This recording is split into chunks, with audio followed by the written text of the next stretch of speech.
เรื่องนี้ให้ซื้อมาว่าตื่นแต่เช้า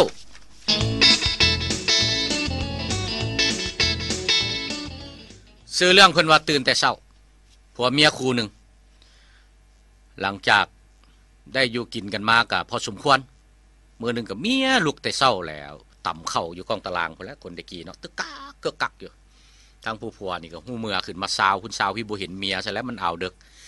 คืออยากว่าเวียกว่างานตอนเช้าแน่เพิ่นซั่นซะก็เลยลิ้นแผ่นทำท่าห้องลงมากะลางว่าแม่มันได้เห็นยาสูบให้บ่นะทางผู้เมียก็ตอบขึ้นไปว่าอันค่อยตั้มเขาเบิดซะเดียวผัวก็เว้าอีกแม่มันเอ้ยเห็นกับไผ่บ่นี่นะจิตใจอยากให้เมียขึ้นไปหาเมียก็เลยตอบไปว่าค่อยฆ่าตั้มเขาก็ห้องหลายเทื่ออยู่หันพ้องบ่เฒ่านอนอยู่ทางข้างลำคาญก็เลยเว้าขึ้นว่าโอ้ยทิดโอ้ยมึงกับพี่ลึกหลายมึงอยากซ่าจังมึงไปเหี่ยวถิ่มซะ